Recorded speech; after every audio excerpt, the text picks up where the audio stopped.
Welcome back to what is going to be the finale of Advance Wars 2 in Reboot Camp. We have 97% completion, just one more mission to go. And I love how you get the flag of all the nations for finishing this one. But the next mission is Final Fronts. The final conflict has arrived. Stop the enemy's missile from launching. Now, when I first played this game as a kid, the normal mode version of this map, I got stuck on that map for about 2 months. On challenge mode, though, you'll see.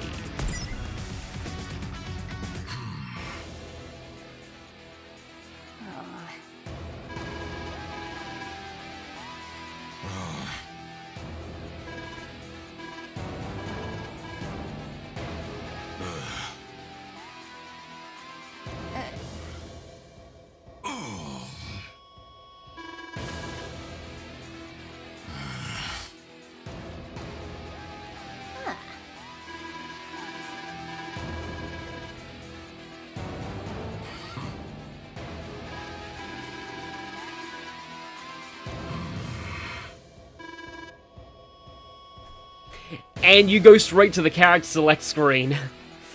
I honestly like that, it just adds to the ominous feel of this. Now, I was gonna do something wacky with my choices here, but then I thought, for the sake of a clean run, and it is the final battle, I'm gonna go with who I usually do. In the first slot, Grit is absolutely perfect. I never miss. I love that line so much.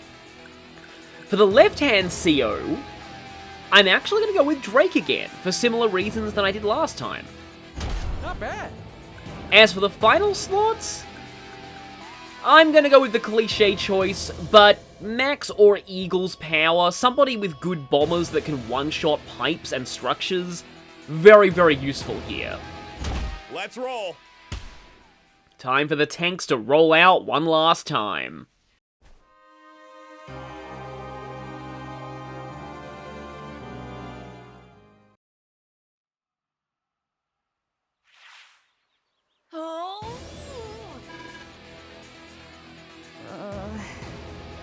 Look who showed up. Sturm, you're really back for more after last time?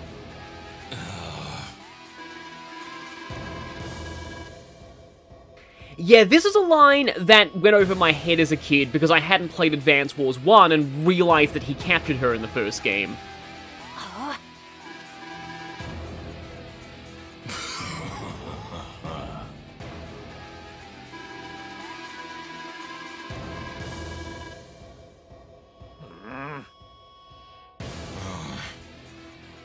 Oh, I think that's new. That's cool.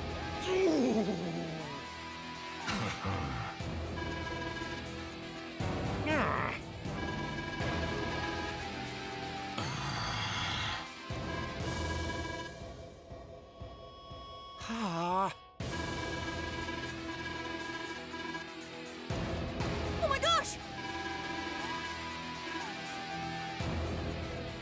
Oh dear.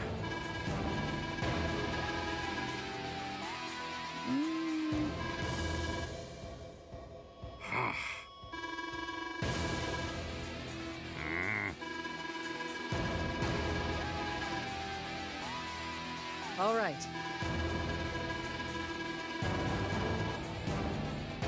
Yeah!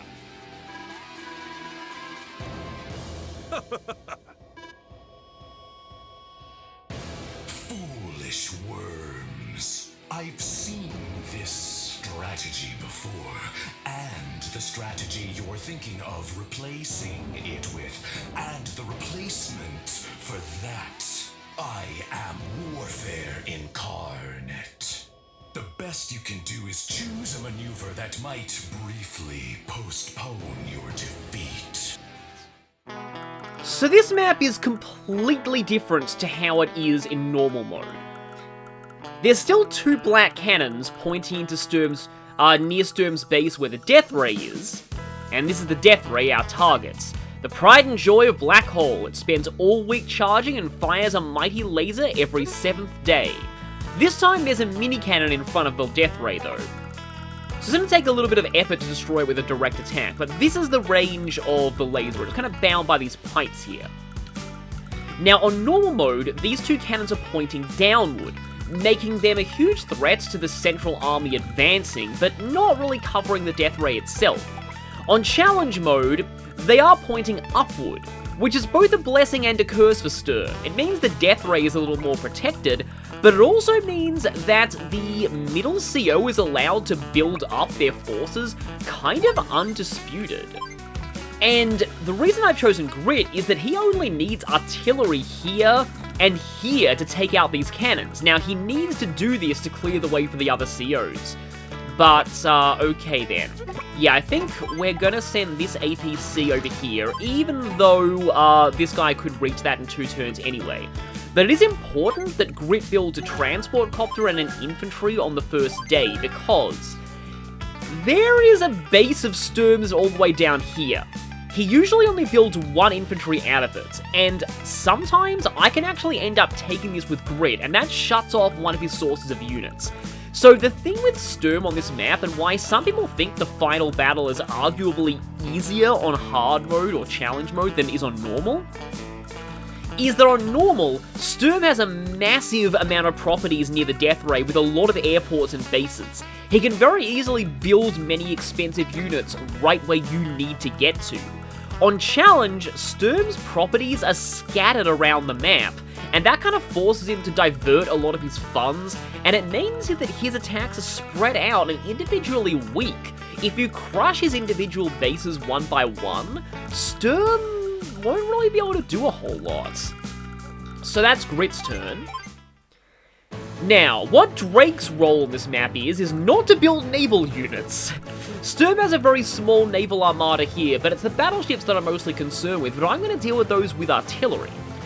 Drake's role on this map is mostly to act as a cannon decoy, but also to build up his power meter. Because the entire reason I've chosen Drake here is because Typhoon is excellent for setting up a power score push by Max. So, Max, if you've got a CO with +1 move on transports, that is Sammy or Sensei, you can actually get this base here 1 turn earlier than you otherwise would. But with Max here, I'm just going to build 2 infantry, I think. Because I want to save 1,000 for next turn so I can get a battlecopter. His starting income is just barely not enough to afford that. And now, get ready.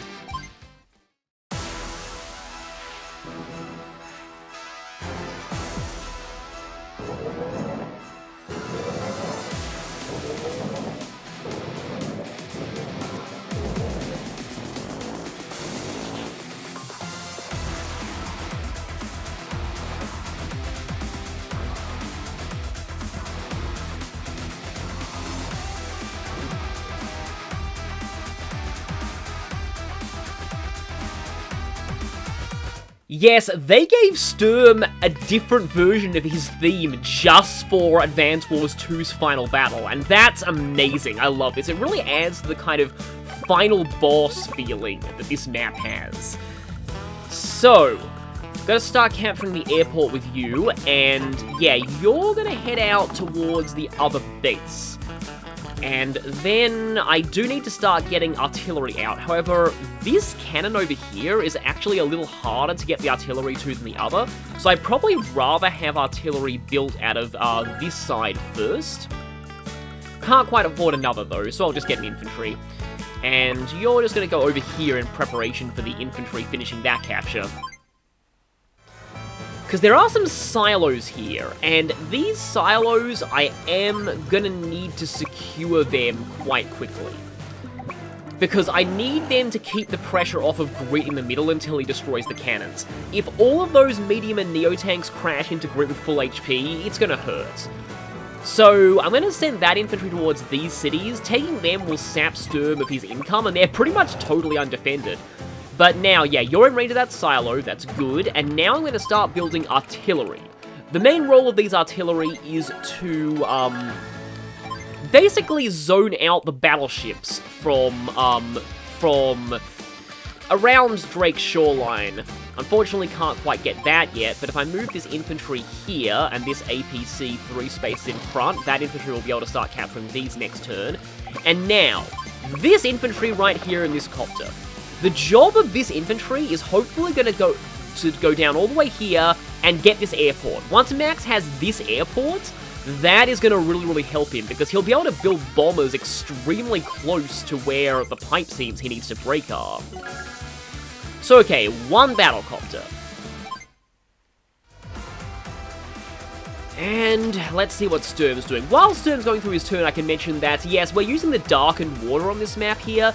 You can choose the style of water in the map editor, which is cool. It leads to a complaint that some people have had about Black Hole Rising and, well, the first game as well, and by extension Reboot Camp, and that is that the variety of, like, the appearance of terrain is kind of a little lacking. It's mostly just grassy plains, whereas, like, say, in Fire Emblem, you're often fighting on snow, in caves, in volcanoes. There's a huge variety of terrain that you fight on in Fire Emblem.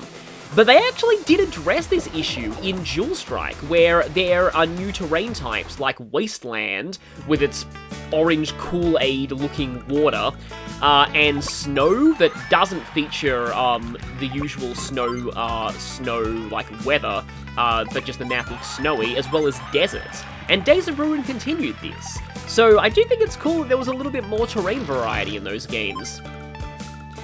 Now, we've got this infantry of Sturms here. Remember that Sturm infantry can ignore river, like, movement penalties, so this thing can reach a lot. But I believe that if I put the T-copter here and drop the infantry one space up, I don't really need to drop the infantry at all, technically, the infantry will try and shoot this T-copter. And next turn I'll be able to start getting onto this. See, something that I worry about here is this missile silo. Once this infantry finishes capturing, it'll start moving towards this missile silo, and I'll have to see whether I can even get something there in time.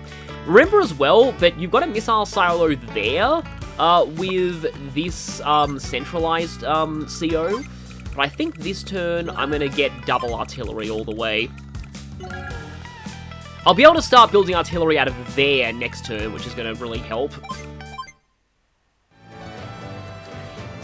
I'm just thinking whether or not I go for the silo now, because actually no, neither of the Neo-tanks are on repair properties. However, I can't hit them both with one silo. I think I want to wait until they get closer together. And while I'm waiting though, I've got to be aware of these battleships. Okay, so firstly, this APC here is going to need to head back there. Just gotta check. Also, yeah, Sturm did load a transport copter in a cruiser, which is pretty cool. It's not often that, you see the AI do that. But here, being a little inefficient with my transport movement, but I do want to start getting these cities where, as quickly as possible. Gonna have to get this artillery down, and then more artillery.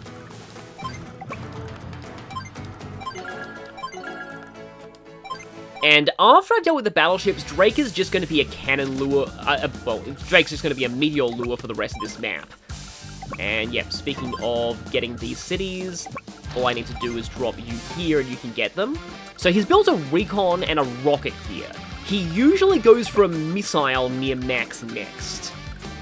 And this battlecopter will do a good job of dealing with this recon.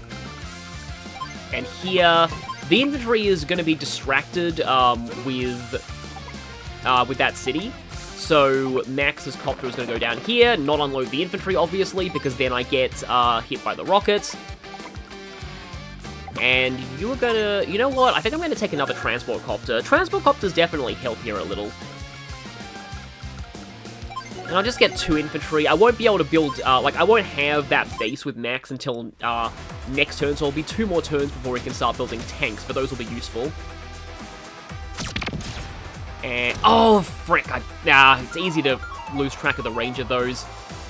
I can build 1 next turn, but that does kind of suck. Although it doesn't quite suck as much as forgetting about when the death ray fires, because I've done that before. It just, like, the death ray itself is just, like, just happens so infrequently that it's not really a huge, like, thing you need to worry about on this map. But as you're about to see, yeah, these units are going to cluster themselves to the point where a missile will be, will be debilitating them quite a bit. Yeah, and neither of those Neo tanks can get repaired, so where are those battleships going to go? Because sometimes I like to hit the battleships with a missile silo, and other times I do need to focus that silo on... Oh, if that rocket goes near the airport, that's going to suck. I really hope it doesn't do that. Because, yeah, there's a lot of different things that can happen on this map, and, yeah, that thing had better go somewhere outside of range of that airport. Otherwise, I might need to put, need to get Grit on duty to, try and lure away that rocket. Because sometimes the rocket does go pretty close to Grit, but, yeah, I do really want to get that airport with Max where possible. Though I have been able to do this before with just, Max's starting airport. So now we get these artillery moving in. And here's the important part. I need to go here, I think, and then unload the infantry on the base, so I can start capturing that. And now, like I said, this guy is going to be able to go there. Still going to take him 2 more turns to reach that silo. I don't know if I'll be able to get this infantry over there by that time. So now we can get infantry out of there with Grit, and I do need an infantry there to go for that silo, and I have just enough for 1 more artillery. Yeah, apologies for my sudden dip in commentary, it's just that I'm a little nervous about the positioning of that rocket. I'm not sure exactly what controls, like, what Sturm's AI does in the first few turns, but he typically doesn't... Okay, yeah, neither of those things are in range of my infantry just yet, so I'm going to get the lowest silo first, and I'm going to silo this group of units right here. I probably will need to get a second silo in there. Also, I do want to make sure that the artillery go as far as they can. Because you'll be in range of the other silo. In fact, the other infantry will be in range of the silo regardless. And sometimes I like to go for a third artillery. From this point on, most of Drake's income is going to be diverted to... is going to be focused on just building Neo-tanks and medium tanks and maybe the occasional missile, just to act as a meteor lure.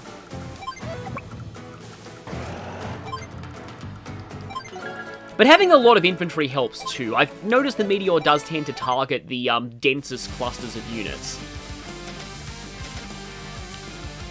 And now we've got this at least, and we can start making an effort in capturing Sturm's cities there, but he's going to get a few more. And as you can see, he did build a missile. I would have got shot by the cannon anyway if I was going through this recon, but still, it's it's definitely a little annoying that I got hit by that first thing. He didn't even do any damage to me in return. But the main reason why I have you here is... oh wow, that's a big radius. I guess I just kind of have to do this if I want to have... I want to have the option of that silo. And here, yeah, again, just...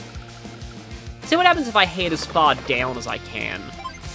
Just gotta see where this rocket goes, because I just don't want it covering that airport, because that's going to really set me back. But I can go for another battlecopter here.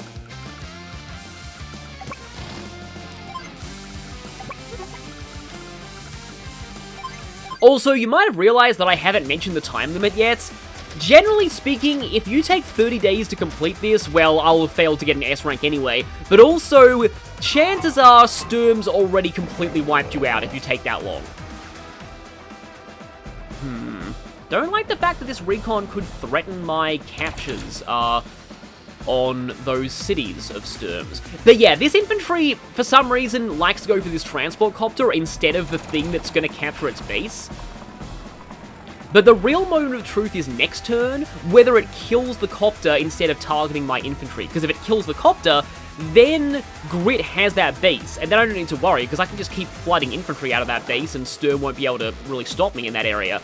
And you might notice that, yes, he has a bomber there. For some reason, he doesn't really do a whole lot with that bomber. Though eventually he is going to get a fighter, and I am going to need to get an anti-air with Grit to intercept it before it reaches Max's area. Because otherwise, obviously, we're going to have problems, because I'm very reliant on bombers with Max here. Okay, right, that is going south. hopefully by the time my Max's copter is there, and yet there is the fighter, so I gotta remember, I do need to build anti-air with Grit now. And yeah, he has a 7 HP Neo tank that's getting a little close for comfort. Because I need one more turn to reach there, and then I need 2 more turns unimpeded to shoot down the cannon.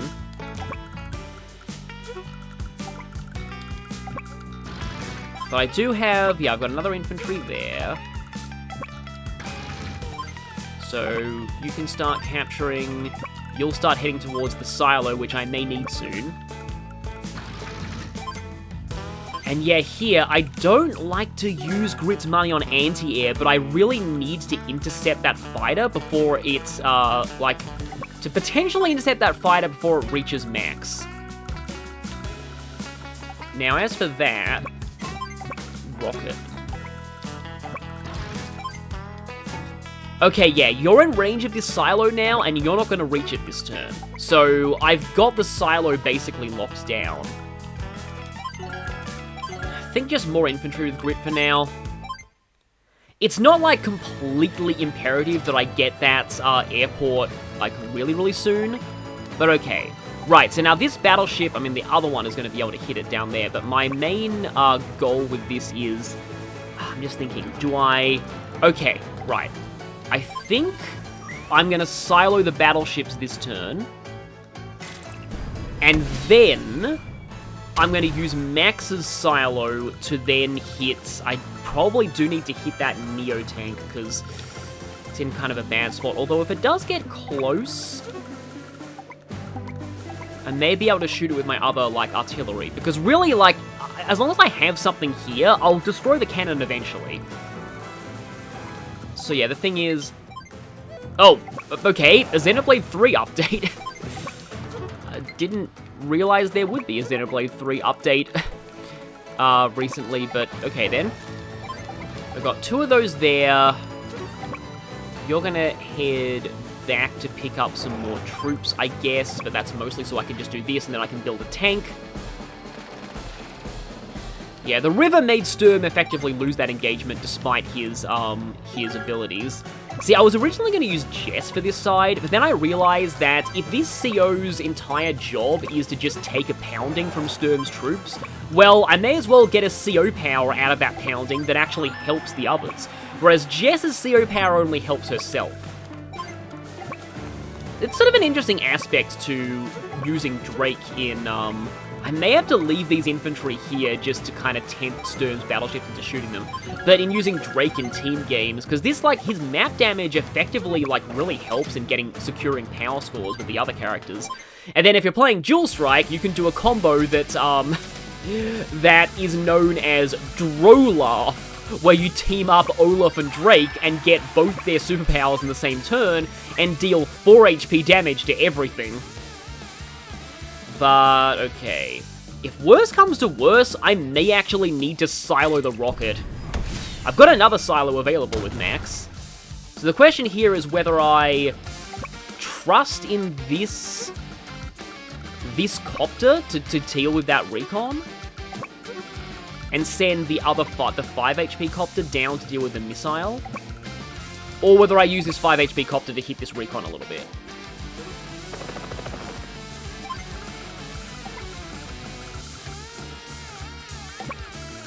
You know what, I hope this doesn't backfire, but I think I'm actually going to go for both. So you hit this, going down to 6. And now, as long as I keep that APC here, you're trapped and I'll be able to capture there unimpeded. And now I can start getting tanks out of this base, which is going to be a huge threat to that missile, missile there. And I think I will save a little bit of funds, just because with Max, I do need to make sure that I get, that infantry there is going to get first struck by the other infantry, unfortunately, though. Actually, no, I do think I will need some more infantry. So the moment of truth here is, Sturm should kill Grit's transport copter. I had exactly one attempt at this battle where he didn't do that. And I'm really not sure why he didn't. Now, yeah, Drake, his technique score is not going to matter. Ah, great, he did actually go for the artillery. I was hoping that he wouldn't. Is he going to double team it? Oh, he is going to double team it. Okay. Oh, wait, no, that means the only artillery left alive isn't in range of those things. That's... Yeah, one of mine, I moved an infantry where the artillery should have gone in an earlier turn, and I think that messed that up. But okay then, he did kill that transport copter, which means Grit gets that base, which is good. Because that stems the flow of Sturm's troops from that part of the map.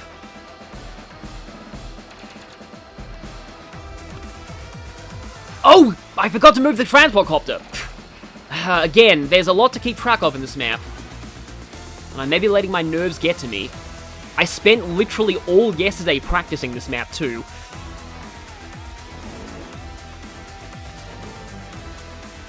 Ah, you didn't even go in range of any of my artillery. Okay then, that's actually smart on your part.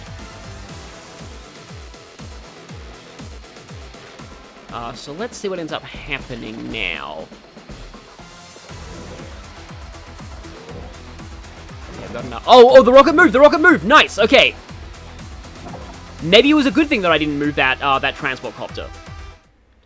Because he only got a mech out of there, and I have this silo secured now. So, okay then, yeah. I can get you over there. Well, I can't move you because I'm not max yet, but okay then. Yeah, okay, now I have that. That's good. And yeah, the Neo tank was a little sneaky there.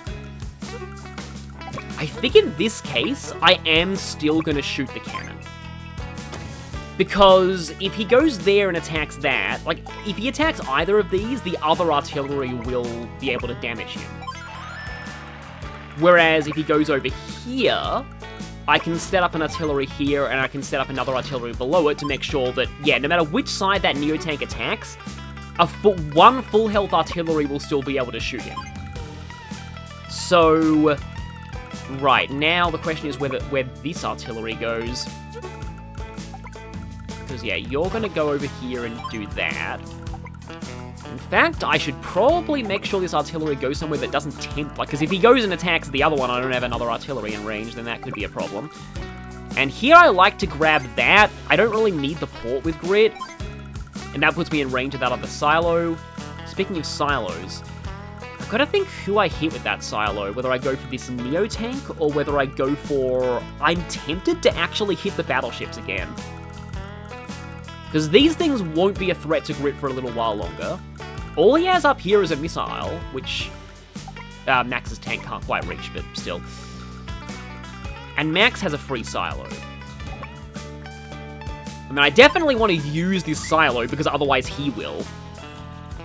So it's mostly a question of, do I hit the Neo tank, or do I hit the... Honestly, I kind of want to hit these battleships. Once those battleships are no longer a threat, then Drake just doesn't really need to worry about, like, really anything. You know, this artillery can go over here just to try and make sure that if he does decide to move his rockets over here, I might be able to have, like, an answer to them. Because it's entirely possible that he could. Unless, if I leave Grit's APC here, I bet this rocket will stay here and shoot it. And yeah, the idea is that my anti-air will be able to hit the fighter as it flies by. But I just don't want that anti-air to get hit by the tank. If I put you here, it's still not a great amount of coverage. And the Neo tank can shoot anything that comes out of that central base, so yeah, let's not do that. In fact, I don't want to use that central base at all, because that'll provoke the Neo tank into going somewhere where artillery won't be able to hit it. And yeah, we've established that we're leaving that APC there. Okay, now. Alright, we're on day 6, so tomorrow it's gonna be, Also, how close is Sturm to... he's pretty low. But tomorrow it's going to be Death Ray Day. Everyone in War's World's least favorite holiday, except Sturm. If he wins this battle, he probably will try and make Death Ray Day a national holiday. But... yeah, and in fact, another hidden bonus to me using the silos on these battleships is that It means they took heavy damage without charging Sturm's power meter. Of course, he's going to inevitably get a lot of meteor strikes in this map. This isn't like the last map where you can kind of avoid a lot of combat with him. He's gonna get a lot of meteor strikes, and that's what Drake's here for. So you can start grabbing that. Let's just try getting some infantry across this river. When it comes down to it, Drake is likely not going to be advancing much further in the map than he is now. Just because after the battleships are dealt with, he's pretty much just going to be building a whole lot of lures and because of that I'm just going to build infantry here for the meteors. Okay, now Max, here's the thing. Can this copter get into minimum range of the... I don't think it actually can. But I can start grabbing that, and now... I do need this copter here, though. Of course, once the tank runs in, then it's going to... potentially be in range of cannonage. Like, I'm not... So this base right here, near Max, I can take it or leave it. If I get this, it's fine. If I don't, it's also fine. This base, though, I actually kind of want to leave for the sake of Max's power score. If I leave that, he'll be able to get a few units out of it, and again, might actually help for Max's power score. Speaking of Max, do I go for this silo, or... do I even need that silo? Probably don't. I think I'll leave that silo just in case. In that case, I think I'll actually have this infantry go over here and try and go for the silo, while this infantry will get ferried somewhere a little more useful. Which probably means around the middle. Yeah. Not in range of the that. Okay, I think this mountain is the closest this copter can get without getting in range of either the cannon or the missile. And I think I will get another tank out of that. Just keep chipping away at this. I feel like this copter will actually... no, it doesn't look like the copter's going to lose anytime soon. But I am wondering whether I just... I mean, if I send this back, the recon's probably still going to kill it anyway, because Sturm's recons are all-terrain.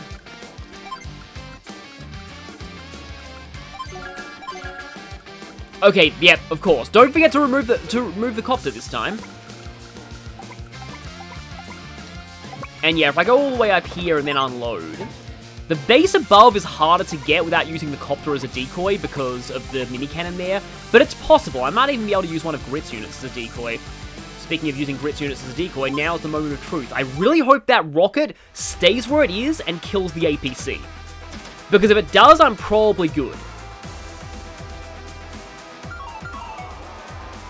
Okay, that's the rocket. Great. Okay, good. I was hoping that would happen. And, yep, did not die, probably because of my woods defense. And I thought you hit the infantry, so, yeah, that was actually great. And now, yep, Sturm's battleships are not a huge threat to me right now, but, okay, right, they are going for a double team, but it does mean that I have a full health artillery that can shoot down the remaining one. Okay, just hitting my APC, that's fine. And you did what I pretty much hoped you would do. That is going to delay me destroying this cannon, but this is the cannon pointed at Drake, which means, wasn't expecting that to be a one-shot, but then again, it is a Sturm Neo-tank and I am on a beach, so it kind of makes sense. Is this going to live? It's not going to live, but it's probably fine. Max is the one whose technique score is going to count, but if I do things right, he's actually not going to lose very many units. Max is kind of going to be all about quality over quantity when it comes to his unit builds. And yes, now finally you've decided to actually shoot this infantry. You finally realized that this was a threat. However, if I keep building more infantry, then he is going to... Let's see, yeah, that was fine. Then he is going to eventually get choked out of that area. There is a full health anti-air down there that's a little worrying. I don't think my anti-air can reach that. Probably should have left my anti-air towards the middle. That's kind of a shame. I was actually still able to get a decent stream of max bombers going, even without intercepting that fighter before. Oh, he just got an infantry out of that base that's near Max's tanks. That's fine. But like, as you can see here, my idea is to leave a lot of these things alive, have Drake reduce them to lower HP, and then just have Max swoop in with a whole lot of units at once. But okay, with this thing up to 7 now, yeah, usually I like to start attacking this infantry. Because now more infantry will join it, and then, yeah, that's going to eventually die. Do I feel like it's actually worth it to sacrifice that APC just to make sure that Max is unimpeded in getting the things that he needs to. Sometimes hitting the fighter with a missile silos. Oh no, I can actually get that fighter.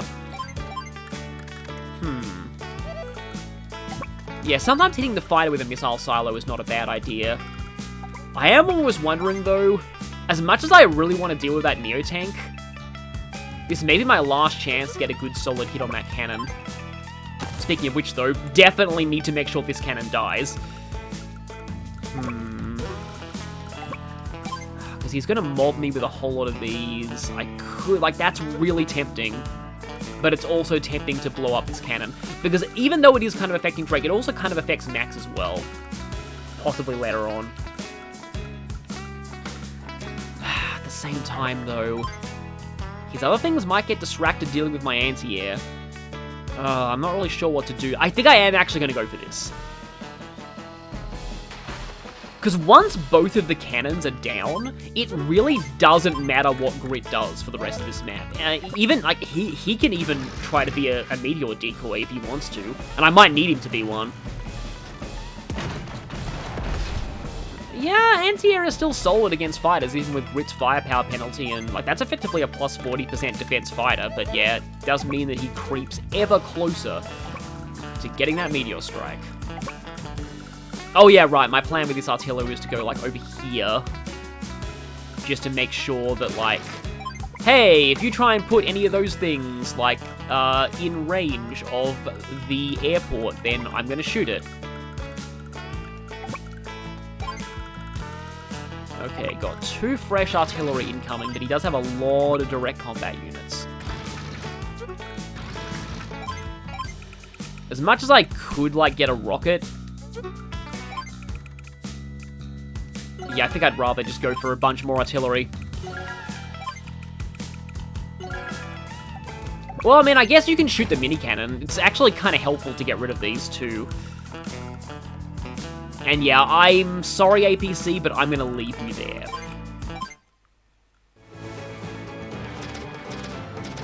And now, I would say finally I can destroy one of his battleships, but it always makes me nervous when I destroy his battleships because it means that his power meter gets charged up, but this is sometimes a one-shot, weirdly, but no, it wasn't that time.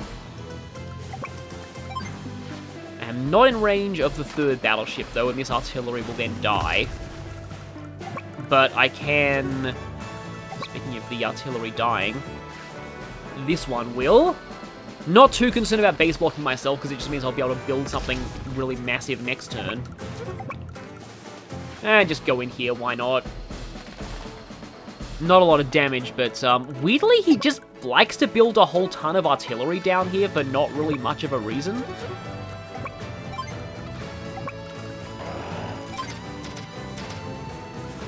And first I'll go for the hit from the plains, and then I'll go for the hit for the river.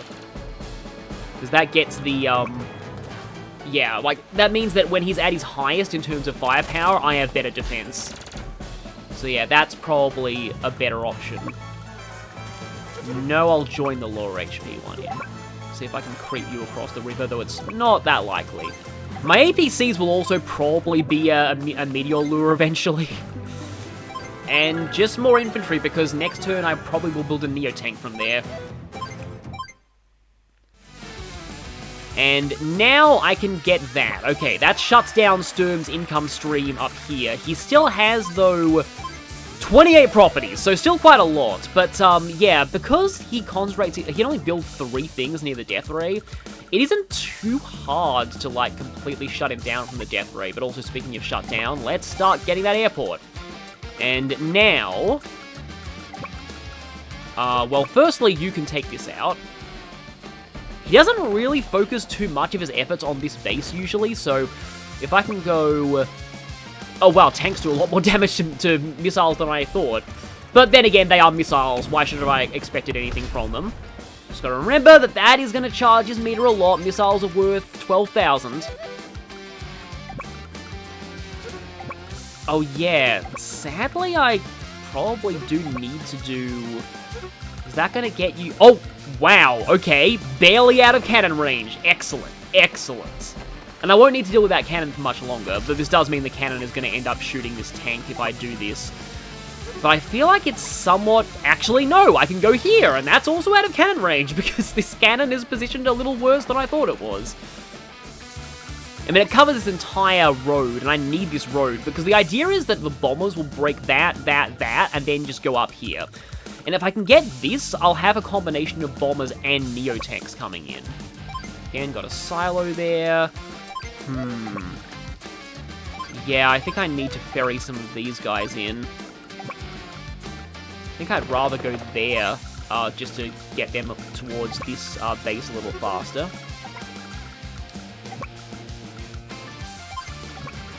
And at this point, I don't really care too much about this recon. It sort of wasted itself flying, driving up here instead of staying closer to that base, but... Speaking of, do I get more battlecopters, or do I will have an airport soon, so I probably think I should get a few more tanks there. Okay, the copter. What will the copter itself do? I mean, later on, it might be able to act as a decoy for this cannon to try and help me get that base, because if I get both of these properties with Max, that's going to be amazing. And Max has 11,000 income, okay, so I'll have... 19,000 next turn. Still not enough for a bomber. But all I really need is a bomber the following turn. So I guess I can just get a couple more infantry. Oh, right, it's Death Ray data. I said that before. It's embarrassing to forget about the Death Ray, but I did. Okay. Really? I don't think I have a whole lot that I care about in there. The anti-air was gonna die anyway. It served its purpose of hitting that fighter. I also love the way this pans down, and yep, only 3 things of mine. Oh, it was 2 artillery, though. That's a bit unfortunate, but... Yeah, I've said before, but I do often forget about the Death Ray, and it's just because it's not really the biggest threat in this map, because it only fires every 7 days.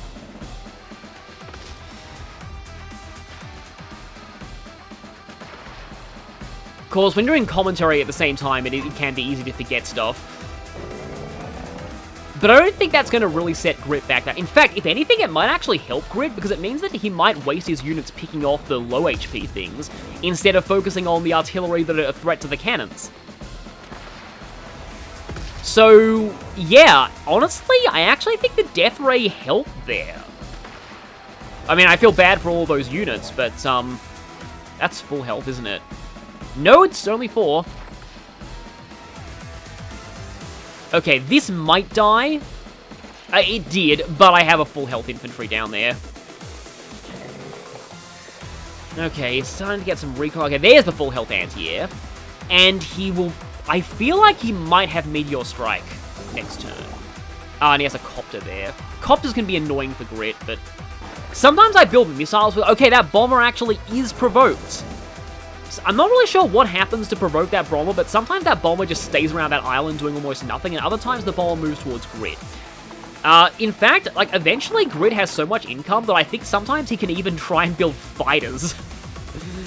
I mean, Grit fighters aren't amazing, but, they do a decent job against copters. Yeah, now, I thought he'd do that, but I prepared in advance, and I have that airport anyway. There's nothing he can do to stop that, he's too late. So that APC distraction served its purpose. What did you just get out of the max base? Or the soon-to-be max base, I should say. An infantry. Okay, yeah, I'm not too worried at all. Can that Oh, I can double tank that, and then... I can't get an infantry to that base yet, but I might be able to block that base with the battlecopter. Also... There we go, bye-bye cannon. And... yeah, bye-bye both cannons. He's got more stuff incoming. But I can say bye-bye to this mini cannon, too. Oh, I can even hit his Neo tank. That's nice. So, things might not look that great for Grit right now, but the thing is that Grit's basically done his main job in this mission. Though there is that bomber there, but... okay, this is really weird. This is really weird, but, I mean... I kind of want to do this, just to make the job a little easier for Max. And then I can... I was thinking for a second, like, it would be really cool if, like, this artillery could shoot air units. In one of the Famicom or Game Boy Wars games, there actually was a unit called Anti-Air Artillery that I'm guessing was basically just a cheaper missile. How about you start capturing and making a dent in Sturm's income stream? This does mean that I can't get a fighter with Grit yet, but... I mean, okay, I think you're trying to go for Max's transport copter. That's what's going on there. Oh, this would be really funny if it worked. Probably won't because of Sturm's defense, but it's always amazing when this happens. Yeah, I thought so. That's fine. But it's always funny when you chip down Neo tanks with infantry. Speaking of infantry, we've got an anti-air coming in.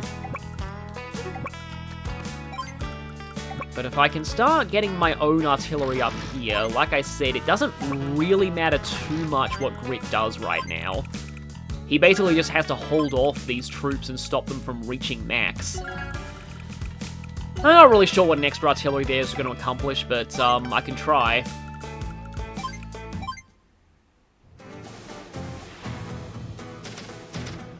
Yeah, so that battleship is still there, but... oh yeah, right, my goal here was to build a Neo tank with Drake.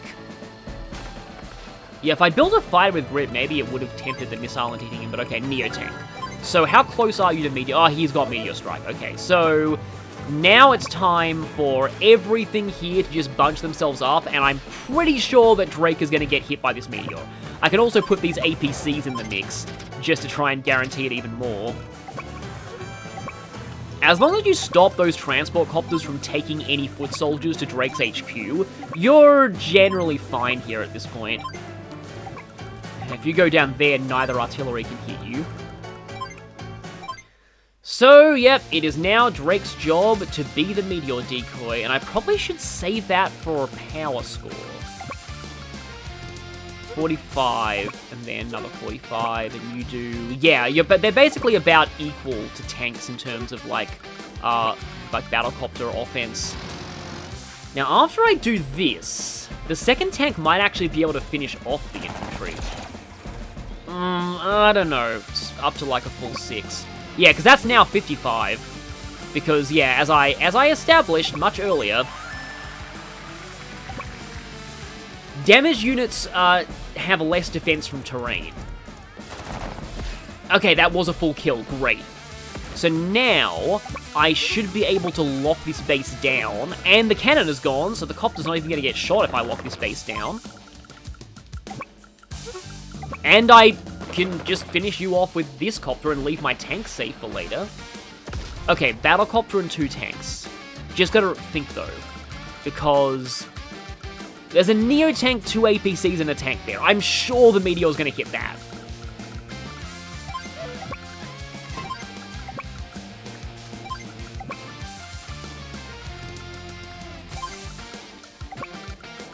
And yeah, I guess I can weaken this a little bit.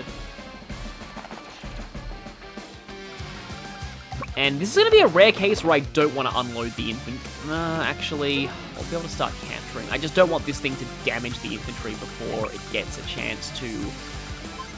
I think I kind of still have to do that, though.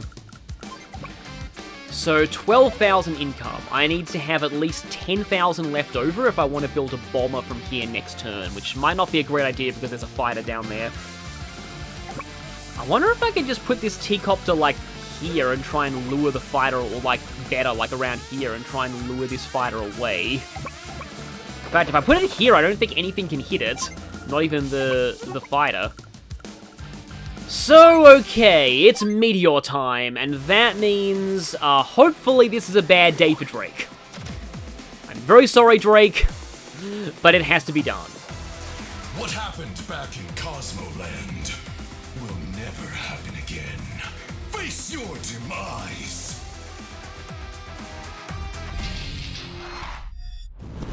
Meteor strike! I love they added a unique power quote for this battle. That was not the case in the original game. And this just also just makes me think of how much I love Sturm's voice actor. They did a perfect job. This is the perfect voice for him. It is absolutely incredible. And yeah, I really hope to hear this guy in more voice acting gigs, because he's great. But because of the meteor strike, everything's going to have massively increased firepower and defense this turn. Maybe this Neo tank is actually going to die. Yeah, well, Drake's going to have to make another one then. But that is pretty much Drake's role on this map at this point. Now they're down to even, just because that's the way Meteor Strike works. So the reason why I've selected Max for this run of the map is that my original plan was to have Grit be the main hero of this map. But the thing is that even though he's great for destroying the two cannons initially, it just takes too long for him to run a whole horde of artillery up the middle of the map. By the time he gets them in there, usually the Death Ray is firing again. Especially since Sturm will keep making units out of his main base, and since Grit's artillery have to remain stationary to fire, it means that they get stalled trying to break through Sturm's lines, whereas direct units can attack on the move. So, yeah, generally speaking, they get stalled a lot, and I got very, very close to the Death Ray, but he was just losing too many artillery, and it was just kind of a lost cause for the technique score by that point, so I decided, you know what, it's a little bit cliche, but I'm going to use the strategy that I used in the normal mode version of Final... Right, I should have trusted him to do this and attack the copter instead of the infantry. Now I get this base in 2 turns. But yeah, use the normal mode strategy instead, and just go for everybody else's distractions while Max sneaks up to the pipe and gets either 2 bombers or a bomber and a Neo tank. That way I break the mini cannon and then break the Death Ray in the same turn, and all he needs is Max Force to do that. But I might end up needing to use Max Blast just to make a push for power. And that's entirely because of Drake's Typhoon. I might actually need Max Blast to ensure that I can... You really want that base, don't you? Oh, and now he's got the rocket down there. I mean, it's a little too late, but still. But yeah, to make sure that his tanks can get through the rain and hit enough things. But, like I said, I like to leave that middle base on Max's side exposed so that he just builds more units out of there, because that's going to probably be the source of Max's power score. Well, okay, I kind of have to start doing, well, I guess I can't do it yet, because of Meteor Strike. Interesting, though. Can I actually get myself Super Snipe with just what I have here? It's going to be a weird use of Super Snipe, but I've made a lot of weird uses of powers this playthrough. That may not even be a kill. Oh, actually, no, it probably... Well, nope, not a kill. Well, let's see. I do have Super Snipe, though, now. So, right. Here we go. It's time to take you down.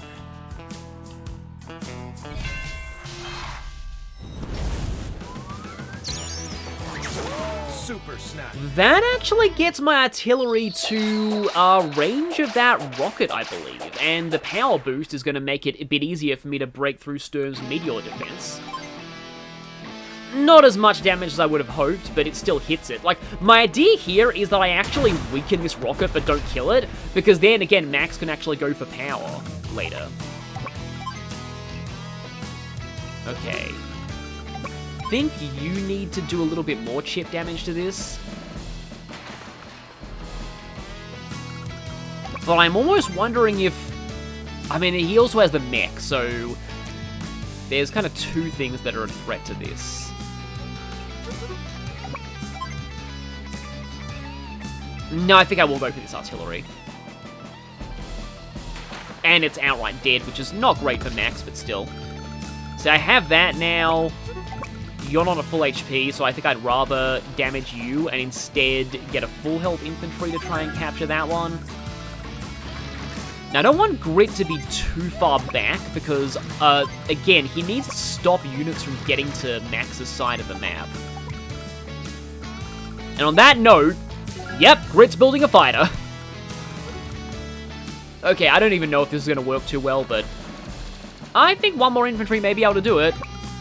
Also, yeah, I was actually wrong. You get the character-specific power themes in this map, which is actually really cool.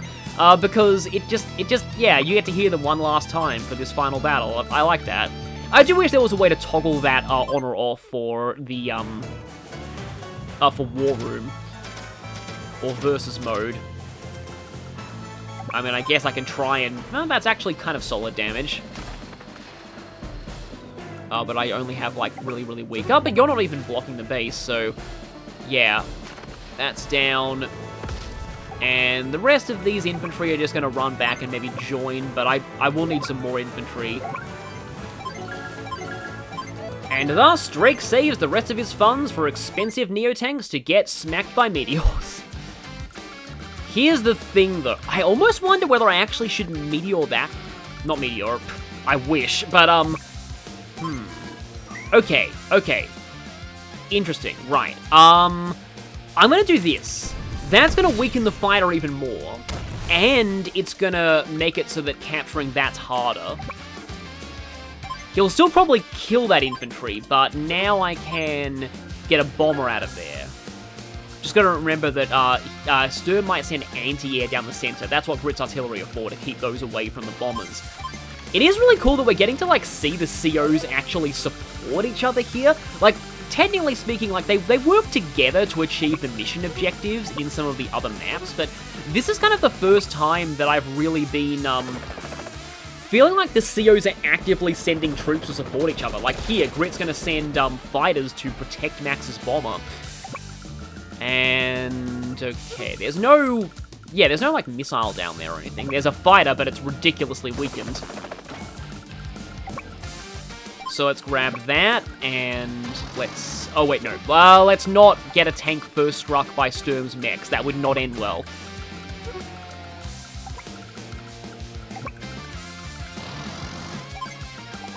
But I guess, just for one final, mech spam is overrated for the road. I can say that, this just shows that tanks can outmaneuver mechs, even though mechs are cost-effective against them. And you start getting that, and you start getting that, even though it will take me a little bit of time. And so you got that 1 HP fighter, which may end up going for the bomber, but I suppose maybe this transport copter can try and run back there and actually transport some units down there and do its job. Okay, Max has lost 2 units. Because hopefully he ends up not losing a whole lot. But he's probably going to lose that.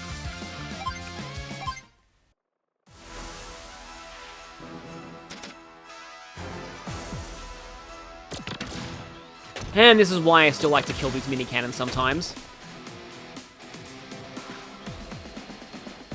So, while we're approaching, I suppose, Phase 2 of the map, now that Max has the airport, I can talk about another topic that I wanted to go into, and that is, I've been mentioning Days of Ruin a lot in these videos, and it is a game that is fairly highly regarded by aspects of the fan base, mostly for its, like, US localization, which is a lot more charming than the more literal European localization that I played it with.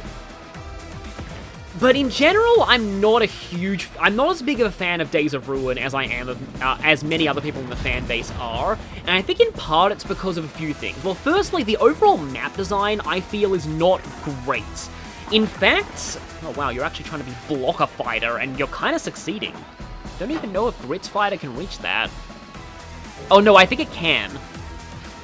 And this is sad, because I really, really want to kill that bomber, because that's wreaking havoc on Grit's lines. I mean, Grit's got to make sure that he doesn't die, because that would ruin me, but... especially since this is happening now. But what I was saying was... because of all the infantry, you know, the bomber's not even going to be able to reach the minicannon this turn anyway. But I think I successfully prevented him from trying to get that base yet.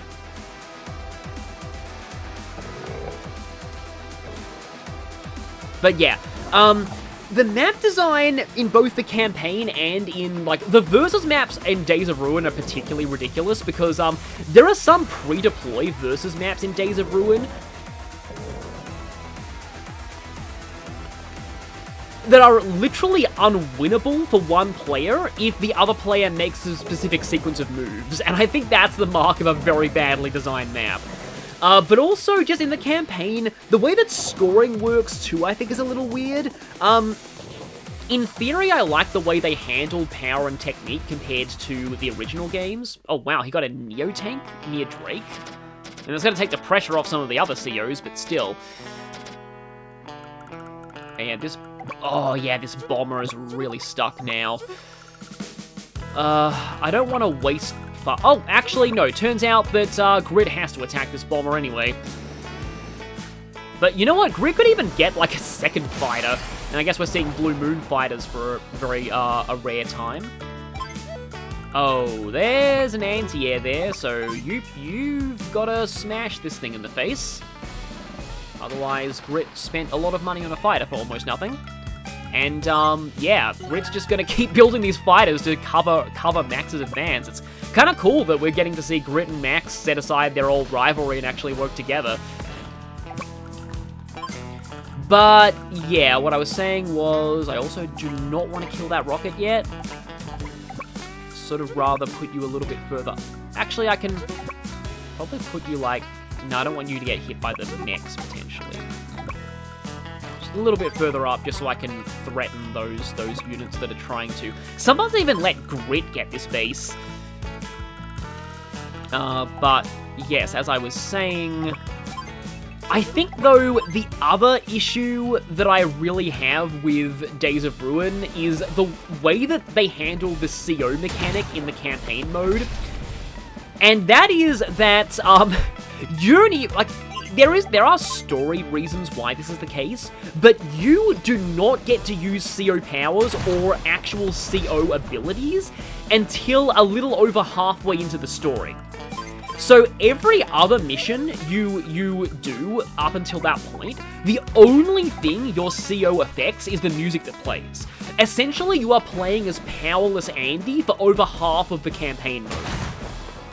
Also, you never get to choose COs for missions in Days of Ruin. Every single mission has a fixed CO. Even the optional War Room style missions. Like, there's no War Room in Days of Ruin. Instead, there are quote-unquote trial maps in the campaign. But again, all of those have a fixed CO, and some of them even give you no CO. Admittedly, I actually do think the Days of Ruin no CO theme is one of the best songs in that game. It's like the Days of Ruin main theme. And this is another thing about Days of Ruin where I dislike it a little more than many other fans do, and this is where people are going to think I'm giving a really hot, spicy take. I do not like Days of Ruin's music at all. There are a few songs in the Days of Ruin soundtrack that I like, but they're generally the ones that are atypical by its standards, like Forsyth's theme, which sounds like a Radiant Dawn song. I guess, yeah, I like what Waylon's theme does, like, thematically speaking, but in terms of, like, actual, like, composition, it's still not my favorite. It's just, like, I saw a review that called it, like, generic video game techno metal, and sadly, that is how I describe the soundtrack. It probably would have sounded better on, like, a better sound chip. The problem with the Neo tank getting meteored is that I only got 2 HP of Neo tank worth of meter charge, so Drake's actually... although, if this Neo tank starts coming towards me, I might be able to damage it with artillery for some good meter charge. We'll see what happens here. Of course, my artillery's a little out of position to really threaten that Neo tank, though, so I think I'm actually going to build another artillery from there. where can you go? You can go up to there, and I guess I can, like, I don't want my artillery to get shot by the other artillery. Or do I? I do need more power charge, as I was saying. So yeah, I should just say, for all of those reasons, it is kind of unlikely that I'll be playing Days of Ruin on the channel, so kind of sorry about that. Dual Strike I definitely am considering, though. Like originally I was considering doing a series on Days of Ruin where I just showed, like, the two scripts back to back, just to show the differences, but, I believe Kartal has already done that. He's done a full playthrough of Days of Ruin, playing both Days of Ruin and Dark Conflict simultaneously. Okay, he did get an anti-air. That is unfortunate. But it does mean that... See, I have a whole lot of tanks down here. So I sort of wanted to run into the tanks right now, but, I may actually kind of have to. But I also need to sort of block off the battlecopter from getting one-shotted by the anti-air. I suppose as a compromise, I can go with one tank.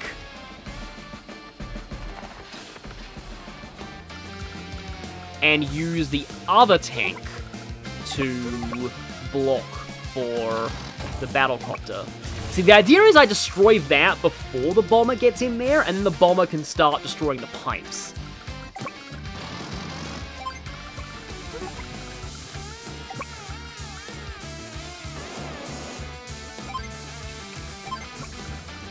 Yeah, now this anti-air is not going to do a great job of, is going to kind of zone out my copters from getting down to start capturing those cities.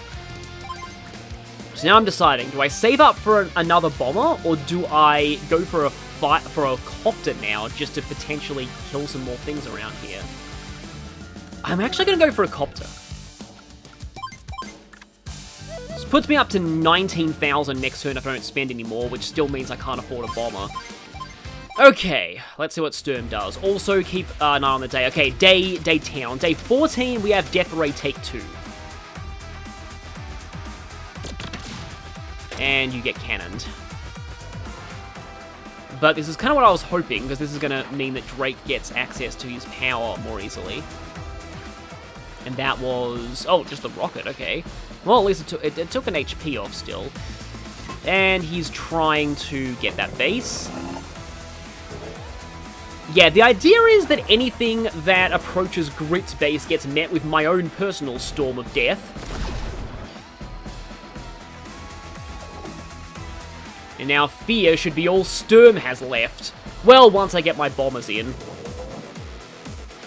That's not great, but, I have another fighter.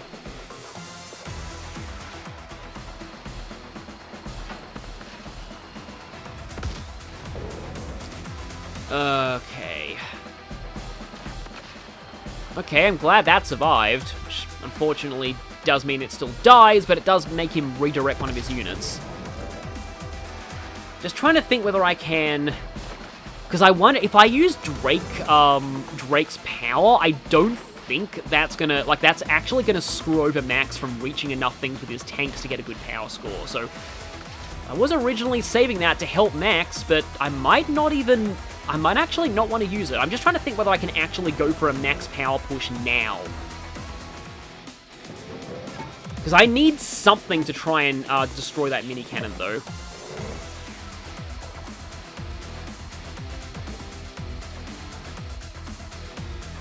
Did he just get another... he got an artillery, right? I was worried that was an anti-air or another rocket. Okay, I've got that, so now... Yeah, Sturm's down 25,000 income. Although, yeah, Grid is actually running kind of low on units right now. Just trying to think, is it more of a priority to hit the mech or to hit the... Because Max may not even be able to reach that mech, so... I think I'll go for this. I'm just trying to plan out whether or not I can... Because I probably only need to go for like 5 or 6 kills at next. So, okay, Sturm's built 56 units, so I probably need to like try for 6, and that means like, Max can't kill the fighter though. 1, 2, 3, 4, 5, 6. I can get 1, 2, 3, 4, and I can probably get that, so that'll be 5. Oh, it would be really nice if this copter, if I killed that with something, then the low HP copter might be able to kill that. Actually, I'll need a power to do that. Does Max have Max Force? I mean, he'll have Max Force next turn. Yeah, once again, here I go, planning out somebody else's turn in the middle of mine.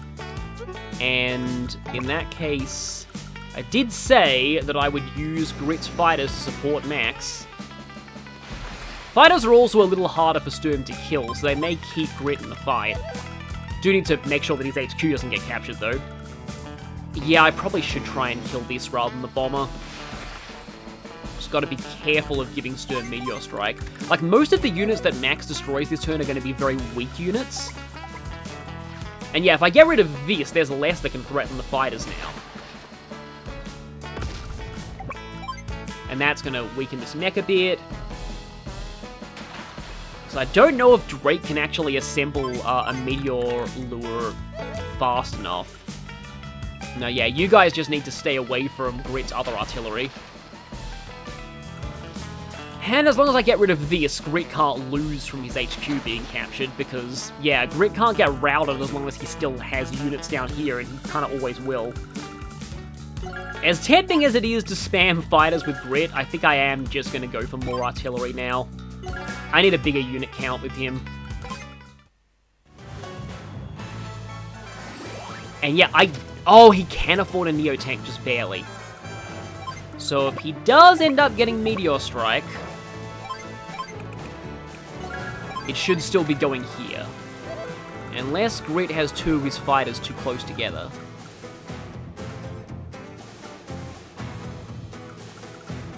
Okay, Grit kind of has two fighters over there. If Grit's fighters get Meteored, that's also not the end of the world.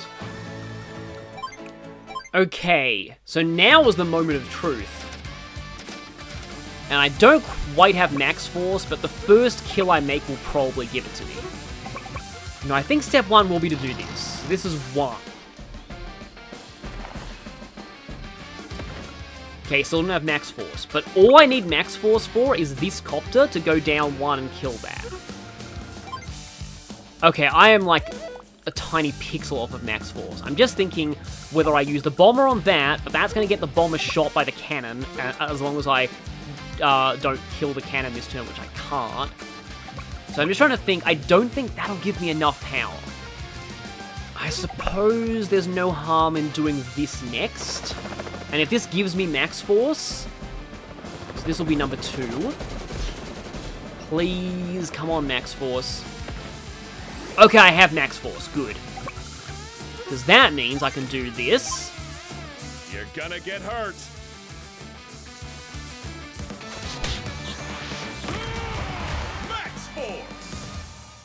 Max may not be as busted as in the first game, but he's still gonna be great for me. He's still gonna help me take out Sturm. So yeah, this bomber now, yeah, doesn't quite do enough, but now, with Max Force's +1 movement, this can kill this for a 3rd kill. So that's done. Now this tank. So that'll be, I wonder if that will be a kill, or the copter. Oh no, the copter's more guaranteed. So I should go copter now. But how much does the tank do to the cannon? Oh, barely not enough. But no, I think I will go for the guaranteed copter kill here. Here we go, that's dead. I need to get rid of this anti-air anyway. This may not be enough for perfect power, but it should be enough for, like, good enough power for an S rank. And I think this bomber, that means the bomber is far enough away from the battlecopters that it shouldn't get meteored. Oh, and I mean, there is a bomber and 2 tanks there. Whereas up here, we've got a Neo tank and artillery and a whole bunch of infantry. I'm hoping the infantry lure the meteor. If not, I guess it's not entirely the end of the world, because I can get another bomber next turn.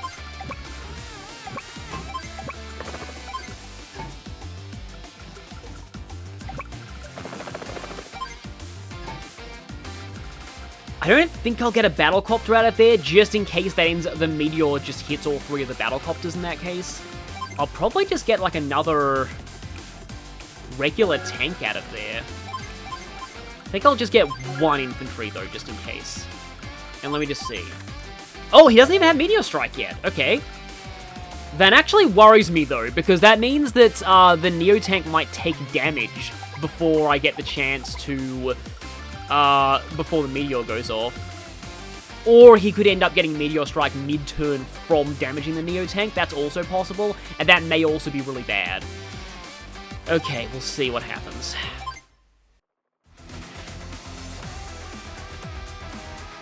Yeah, so that fires at one of the copters, obviously. Yeah, so this is on the Neo Tank. 2 on the Neo Tank. Is that going to give you Meteor Strike? Barely not. Now I'm in the opposite situation that I was on Max's turn. Because now I'm just hoping that he doesn't finish off enough of my units to give himself Meteor Strike. If he can, he can't damage any of my fighters. He may get it off of Grit's units though. He did. Okay, right. That's actually bad. That could hit Max's bomber and tanks. So we'll see what happens. Unless it hits Grit's fighters, I wouldn't mind it hitting fighters. It has to be centered on a unit, but I think if it's centered on that artillery, it will hit both of Grit's fighters. So yeah, Grit's having a really bad time right now. In fact, everyone's having a bad time except Max, and that's kind of the way that I want it to be for this map. Yeah, you can't really do this in Dual Strike, because there your technique score is actually the average across all of your armies, which I like. I kind of wish that this game worked that way. I kind of wish power score was average too, though that might make power really easy to get. Yeah, that's also pretty bad for me too. Oh wow, I took less damage from that than I expected. So he does use Meteor Strike if he gets it mid-turn. And that was problematic because I might hit the bomber. If it does, Max is going to build another bomber though.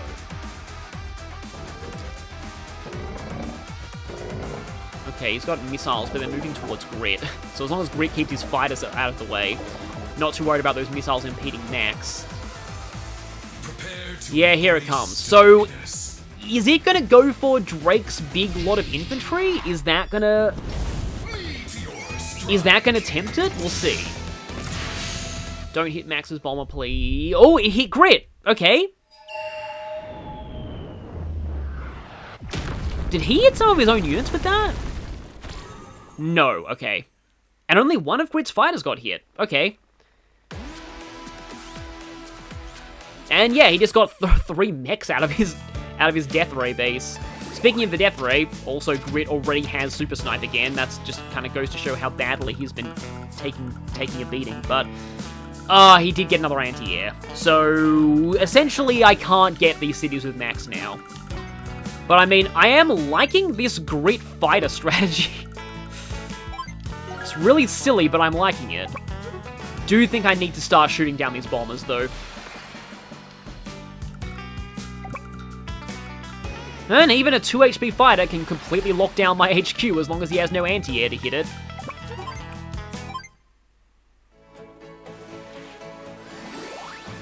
I'm getting close to Typhoon with Drake, though. And Typhoon won't slow down Max's air units, so that's kind of another cool thing about it, except... with 2 artillery on this base, you know what? I have a plan now. I think I should retreat and instead just build all of my meteor decoys at Drake's HQ. I don't even know why I stayed here for that long. And now the turn that actually matters here. Cause... okay. I know the tanks don't one-shot the mini cannon. But that's the only thing that these tanks can attack. So I can go tank... tank. That's dead. And now... bomber.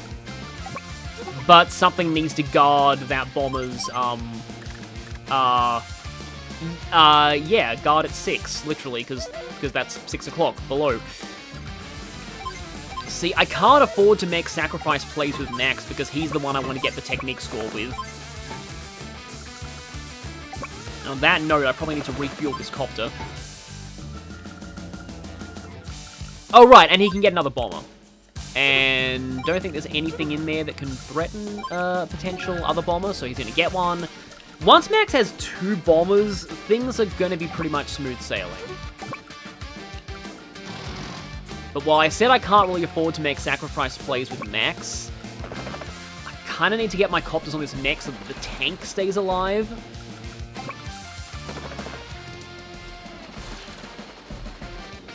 Because that's guarding the bomber, obviously. And the out of ammo 3 HP copter, which actually serves its purpose really well despite getting hit by a cannon early. That thing is still going to be a threat to infantry, even though its main ammo is out. Now, provided I do everything right... Also, wait, what day is it? Okay, it's not even Death Ray Day 2. Provided I do everything right, I shouldn't need to get a 3rd bomber with Max. I mean, better safe than sorry, and sometimes I do like having a Neo tank with him. But now, as we return to Sturm's turn, and at the moment we just need to get... Yeah, Grit just needs to hold out. It's kind of sad that I'm not really caring about his survival right now, but his main job was to destroy those 2 cannons.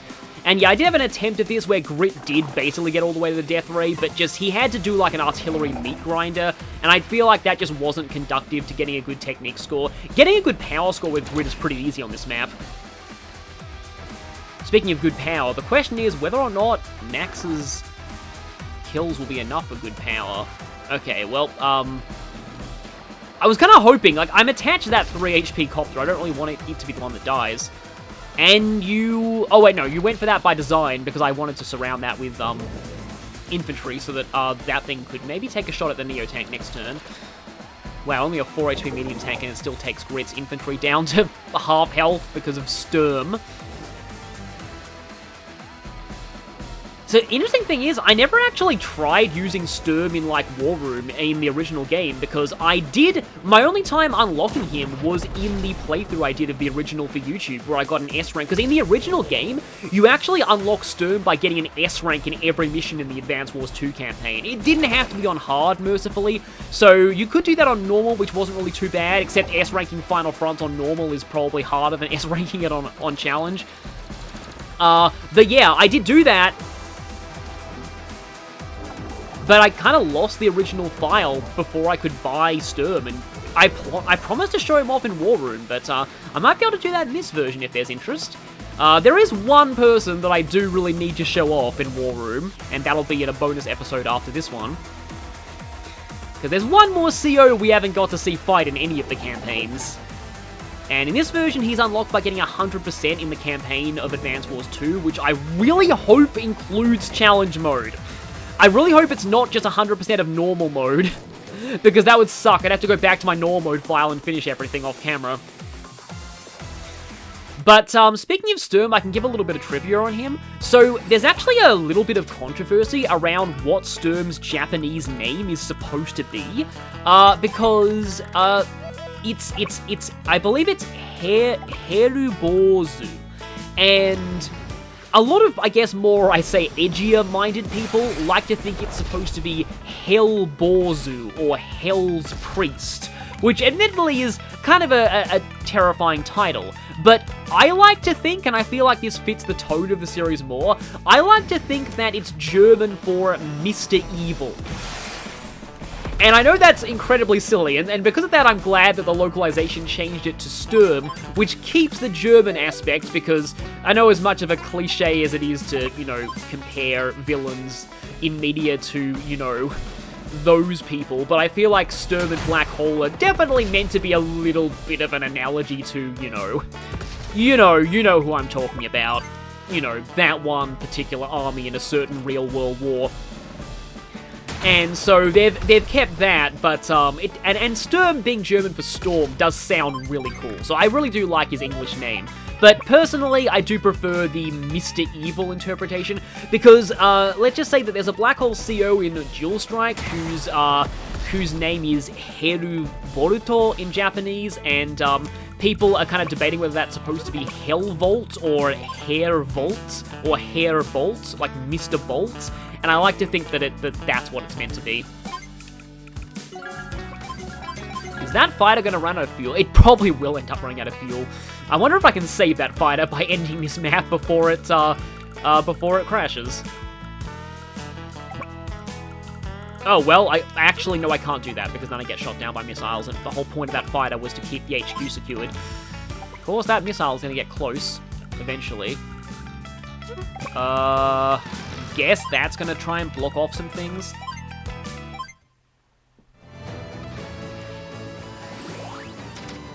Yeah, see, I wanted to go for Typhoon on this map. I'm not even sure if I'm going to need Typhoon in the end.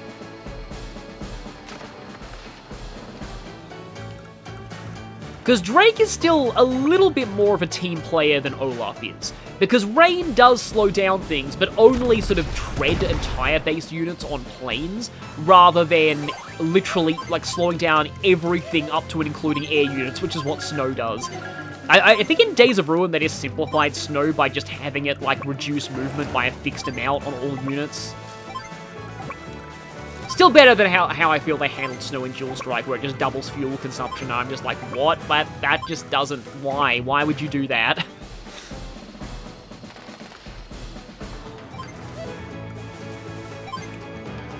I suppose I could give my thoughts on Dual Strike as well. I feel like Dual Strike did a decent job of giving, you know, more of what people loved about Advance Wars 1 and 2. To me, it didn't quite have the same magic, though. It's kind of one of those cases where, you know, it was very much more of the same, and it just kind of felt like, I don't know, again, it felt like it didn't quite have the same magic. It didn't quite have the novelty factor of the original games. It was just kind of like, hey, yeah, here's more of the same kind of stuff. But I have actually, like my opinion on Dual Strike has actually changed a decent amount. Like, I replayed Dual Strike in preparation for this remake coming out. Of course, that was, you know, that was a few, that was actually all the way back in 2021, because I thought it would be coming out at the end of that year.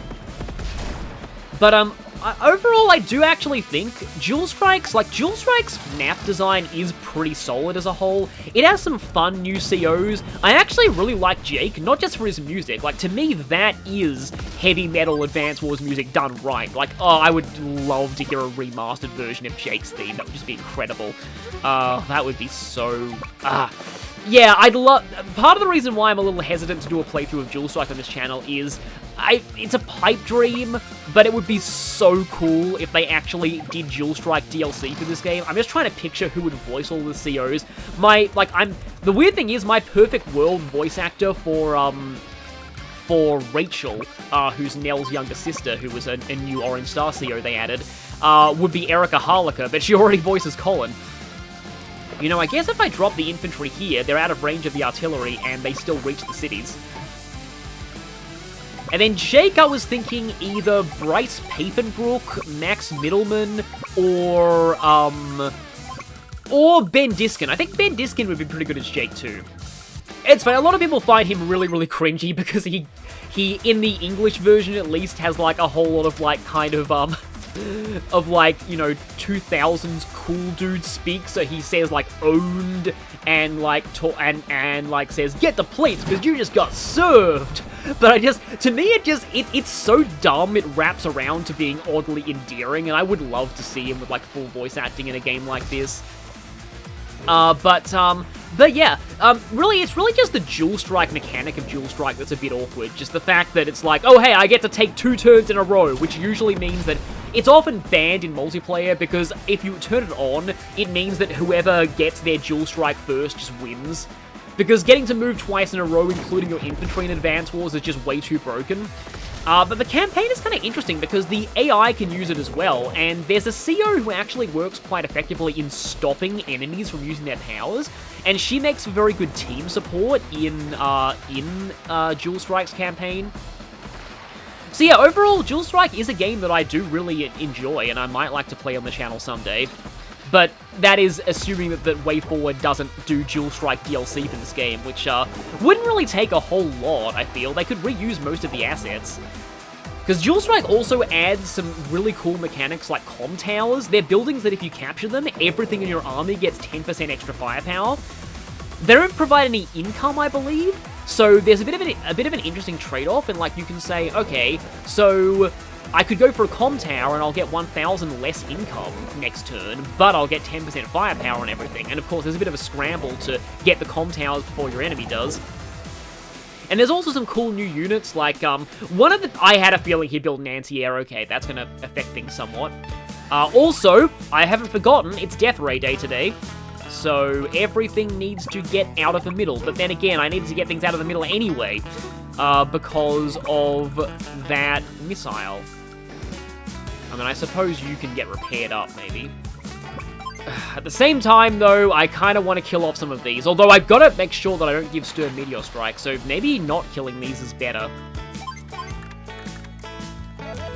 Because as long as there aren't any foot soldiers, there is one very slowly coming, but as long as that guy doesn't get to Grit's HQ, or at least, as long as I finish this map before that guy gets to Grit's HQ, I don't really need to worry about stuff. So, I can't believe I'm doing this Grit fighter spam, but I have 5 fighters as Grit! What is this? I suppose I can get that to try and sort of lock down that base. How many units does he build? Oh, 65, yeah. That's starting to get to the point where power is going to worry me a little. Okay, he is going to capture that base now, unless I use Typhoon, but... No, if I use Typhoon now, that thing's going to get repaired back up again. I was thinking of using it just to make that anti-air easier to one-shot for Max. Let's build from the more protected spots here.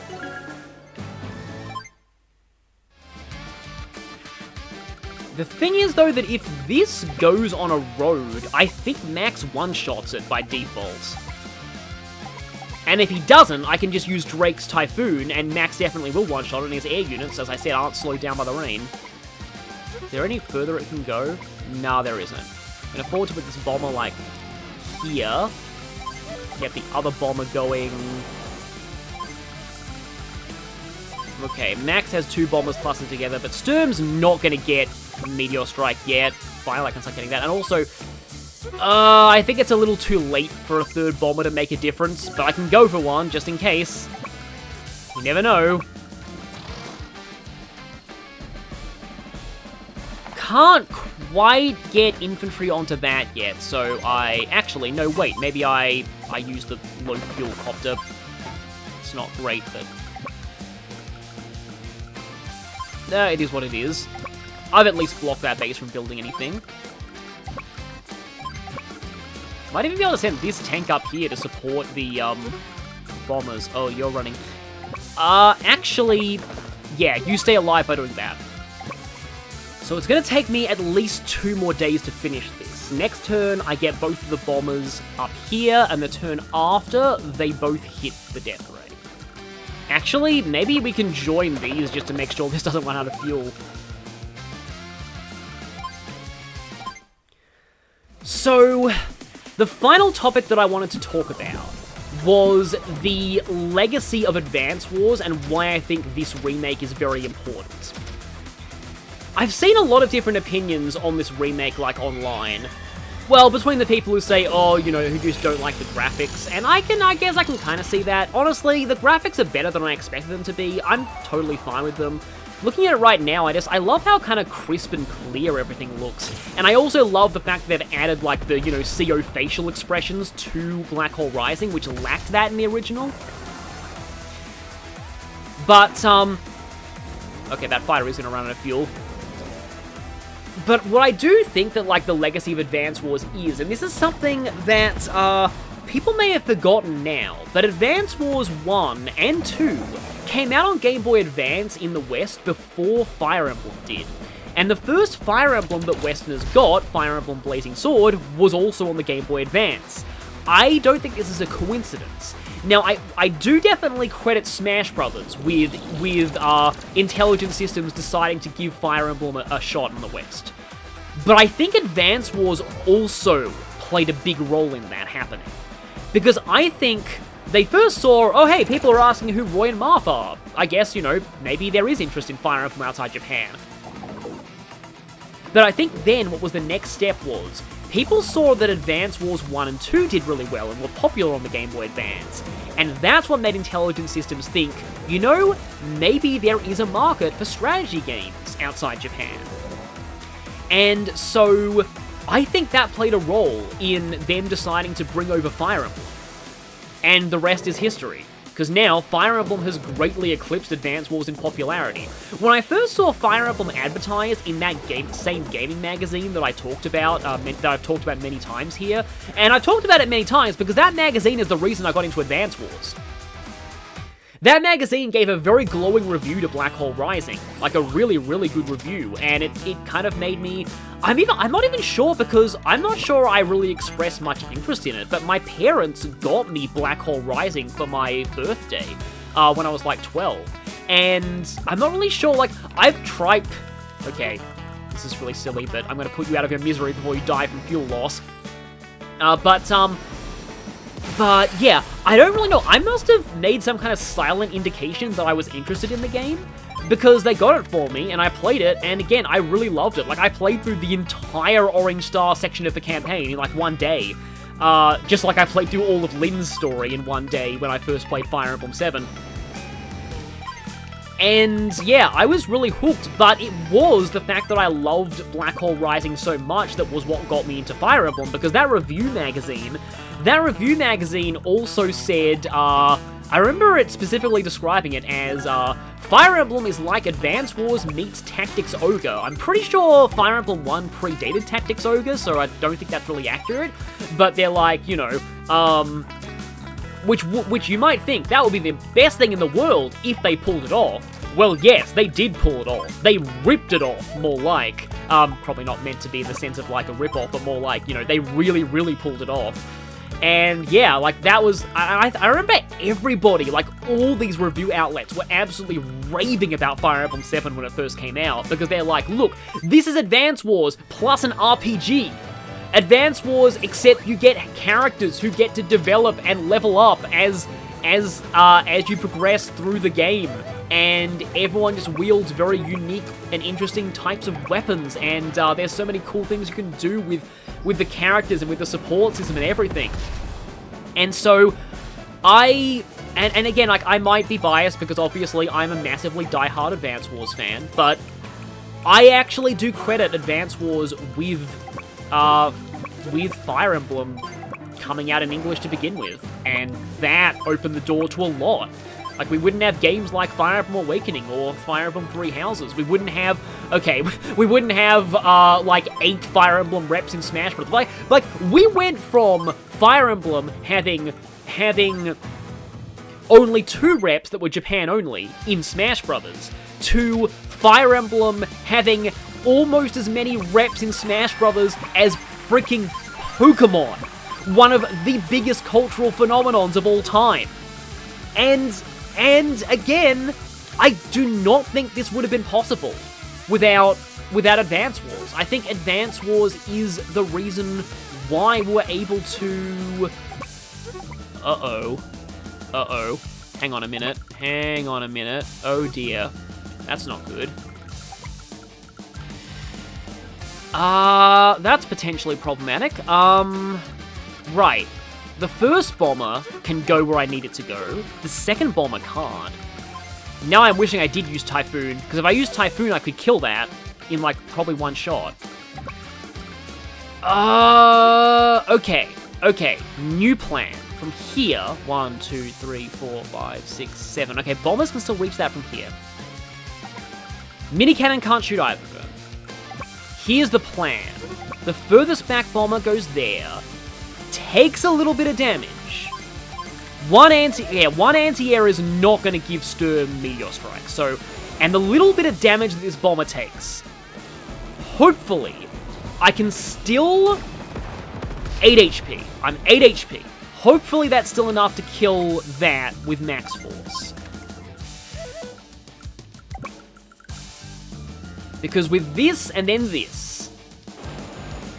Now, it kind of depends on where his units move to, but I hope the +1 movement is enough to get me where I need to go. Don't quite have max force. Oh, wait, no. If I kill this, maybe I will get max force.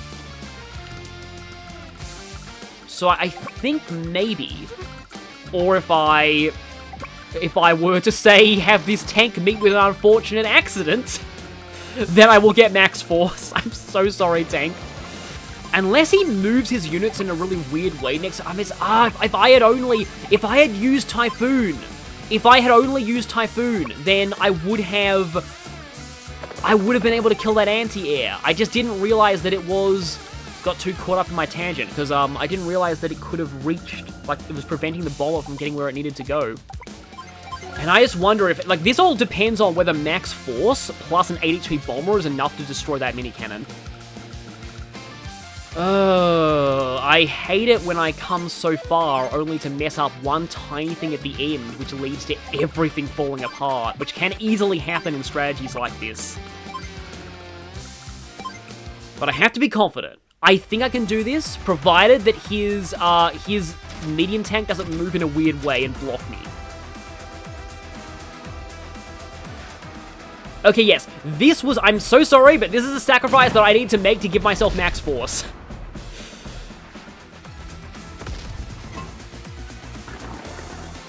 Not really sure what that 1 HP bowler hopes to accomplish. Oh dear.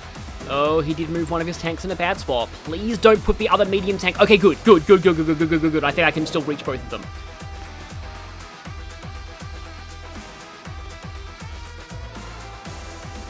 Yeah, the 8 HP bomber definitely has a free line in there. And the full health bomber might, provided that I use max force. Oh, it does need to take a bit of a roundabout way to get there, though. Okay. Okay. You know, it'd be kind of cool if I had everybody use their powers in the final turn. So, you there. Oh, you can reach. So the +1 movement, because you can reach too. So now it's just a question of, can an 8 HP max ball with max force, how much does max force give me? Gives me +20, so I'm up to +40. But you know what, Grit's been the fighter guy this whole map, as weird as that seems. Let's do that, and let's just show off all of our supers. Don't get me all riled up. One last time. Super snipe. And I only have one indirect. But this is like a dual strike, except a triple strike. Because we're all going to use our powers at the same time. I'm pretty sure rain doesn't impede air units. I really hope rain doesn't impede air units, otherwise this will mess me up a lot. But if it doesn't, then I'll be able to end this in the rain, which will be cool. I'm sure rain doesn't impede air units. Prepare to be washed away.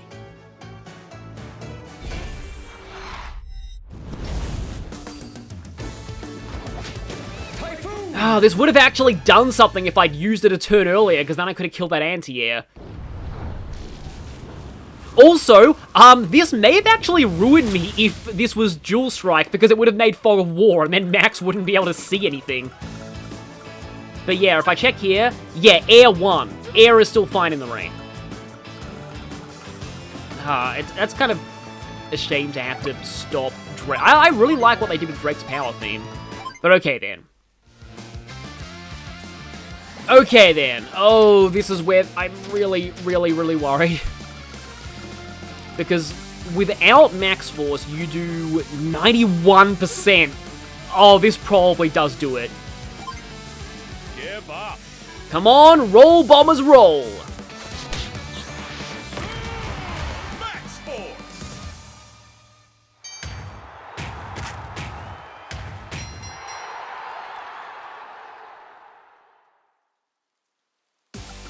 No super theme, but I can at least get rid of you. Just have, you know, one unit taken down, and I love this rain.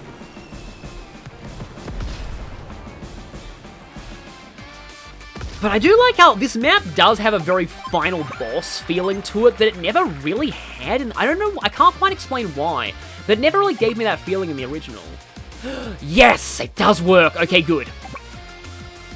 So, bang, and now, just the question is, 70 units. Is 5 kills enough? Here we go! No more death ray! Oh, I love how it's a unique animation, too. Impossible! There's no way you could have destroyed my death ray.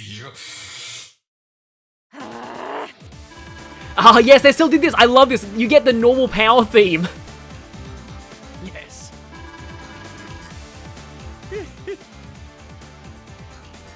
Yeah. Lord Sturm! You... Commander!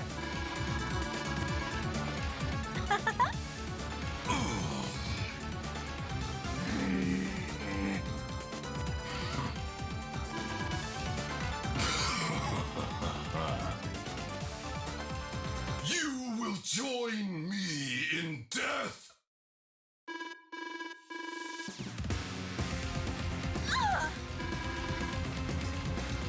Possum spit. Oh.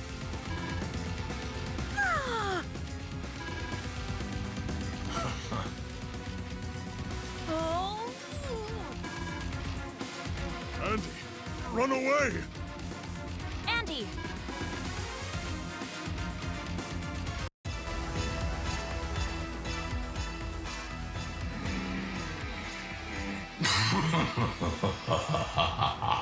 Chance is a fickle thing.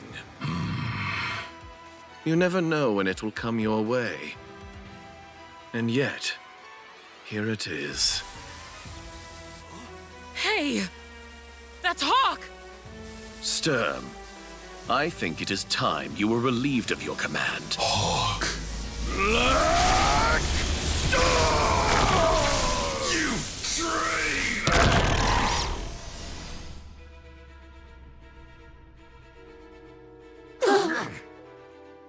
Good riddance. But why? Why would you?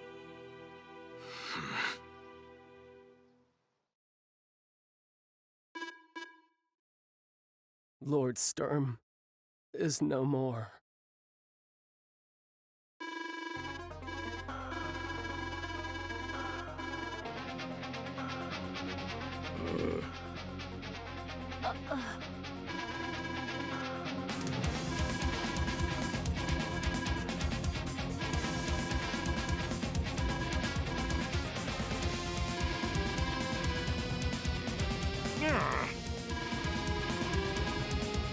And this is actually true. Eagle has a very bad tag affinity with Hawk and Dual Strike.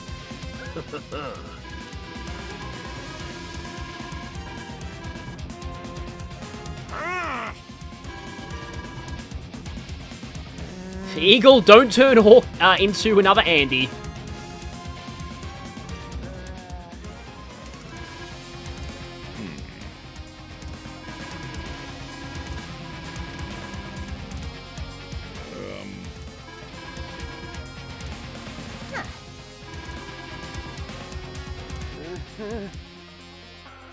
Very well.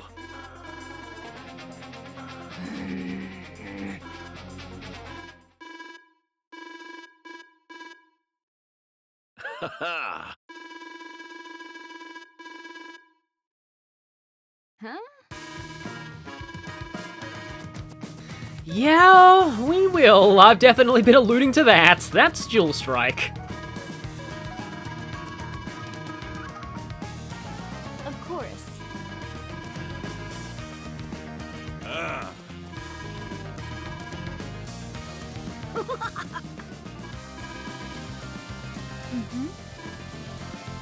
Oh yeah! Ah, this is one of my favorite lines still. And if I'm remembering right, this is the last line before the ranking screen. Please tell me Max's power score was enough. Salutations. Oh, You all look like you're in good spirits. this is new.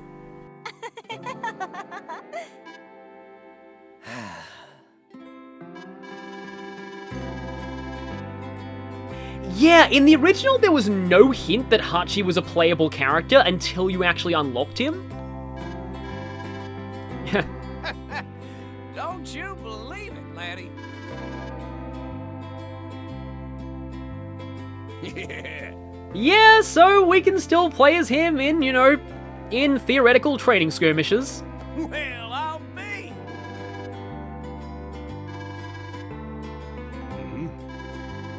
Oh, okay. That's cool.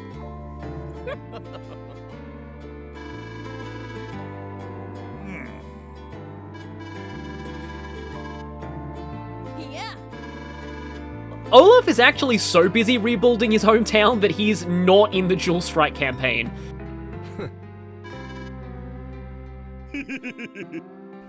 As for Grit and Colin, we'll see.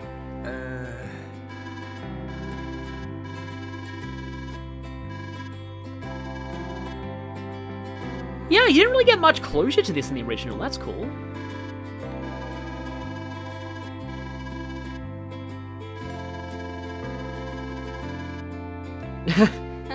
Well, at least these two can be rivals in a way that doesn't involve killing each other. I would say in the first game, not so much in the second game, though. Sammy's sadly not great in Black Hole Rising's campaign. She's amazing in War Room, though. I originally considered just doing a War Room demo just to show how good Sammy is there.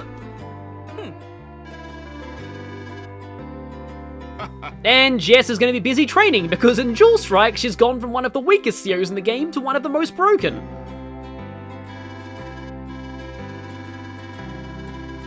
Oh wow, yeah. Maybe this is the in-law reason why Jess is broken in Jewel Strike. All they did was get rid of her -10 firepower to foot soldiers and increase her vehicle bonus to 20%. That's all. And that instantly took her from weak to broken. Commander.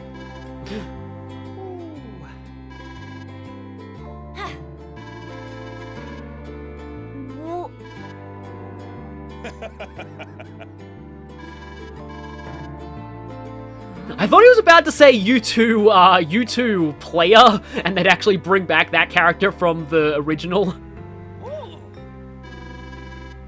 Oh yeah, I'll say more than hello to you. I will purchase the ability to use you and break the game.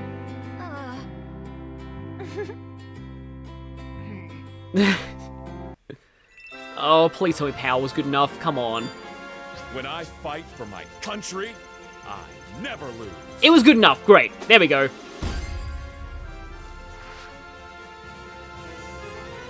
I do. This is growing on me. I like this version. Like the original version of the final victory theme was like my favorite victory theme in all the video games, but this one's still good too. And now the question is, do we unlock Hachi for that? If you beat this on normal mode, you unlock Sturm, and I haven't actually bought it from the shop yet, so I can show that cutscene. Okay, I think we're going to the credits and results first. Hopefully afterwards, we get Hachi. With the Black Hole Army driven from its shores, Macroland was free at last. But peace is a fragile thing. Stay vigilant. Until next time, just like we said in the first game. And I guess next time would be Jewel Strike, but... Okay, we've got a bit of a different background here, that's cool. Oh, that's cool, it's like appearing on a screen. So, Orange Dawn, 34 days, yeah, look at that contrast,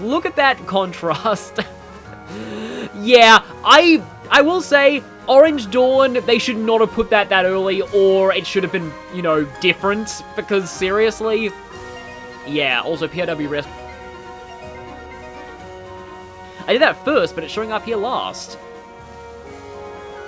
Now, there's Liberation, one of the hardest missions in Challenge Campaign, in my opinion. And yep, going straight through the Blue Moon campaign, even though I did Gold Comet first. So yeah, this is the entire Advance Wars 2 Challenge campaign completed with all S ranks.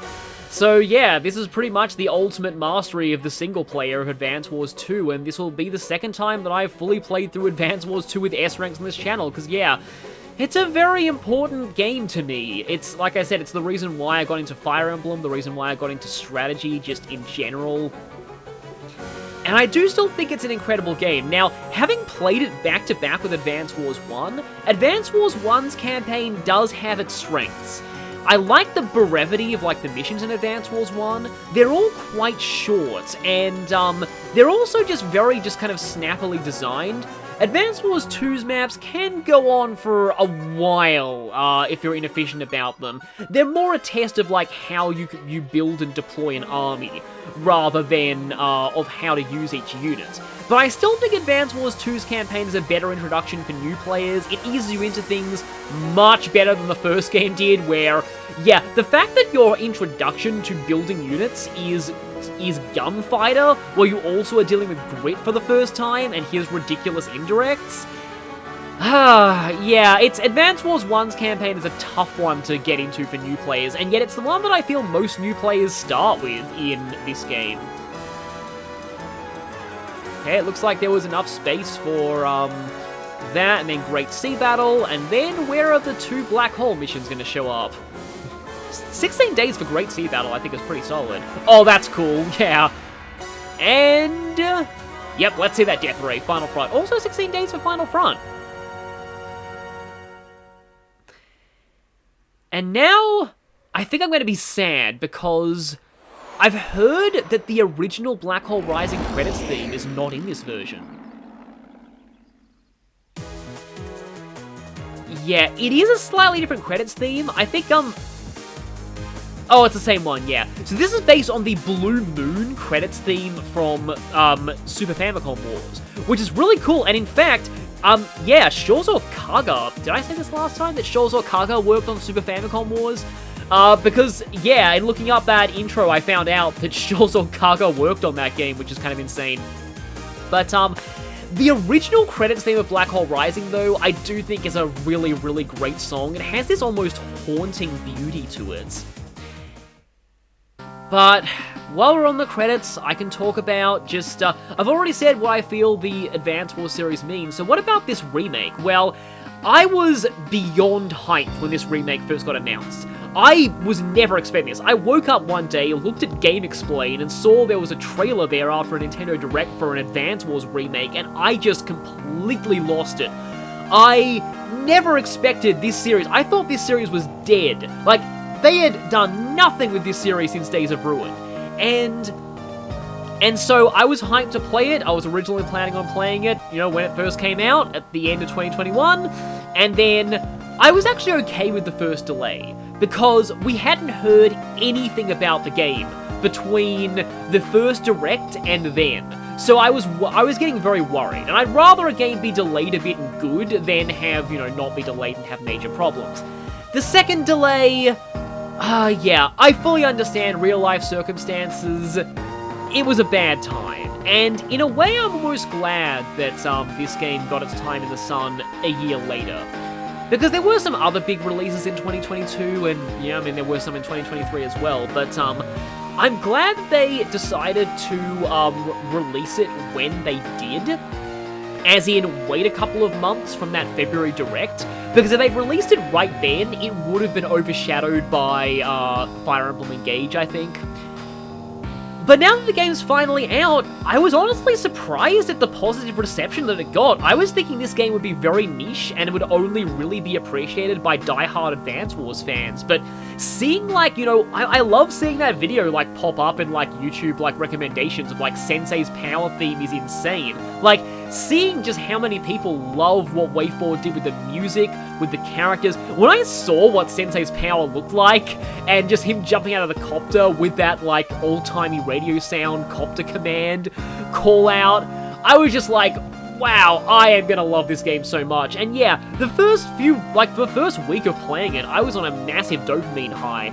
I'm really happy for this game, and I really hope that this introduces a new audience to this series, and I hope that it gets more people to... I've had people who've checked out Jewel Strike because of watching these videos, and I'm glad for that. I don't know if anything like that will be done. Like, honestly, a Days of Ruin remake, with obviously a different art style, might not be bad either. You could... I'm just trying to think what kind of art style you could use for it. Like, the closest I can think of is more like Valkyria Chronicles, but, I mean, you could do almost like a comic book style art style for Days of Ruin, like a little bit cel-shaded, but also keeping the gritty feeling. Yeah, Advance Wars is a huge part of my childhood. I'm really glad that we have this game. Now, as a remake, I'm not sure it's like the best remake I've played. It is very much just the originals with a new coat of paint and some quality of life enhancements. The animations on the COs, though, are brilliant, and like the music, it's all really good, the presentation.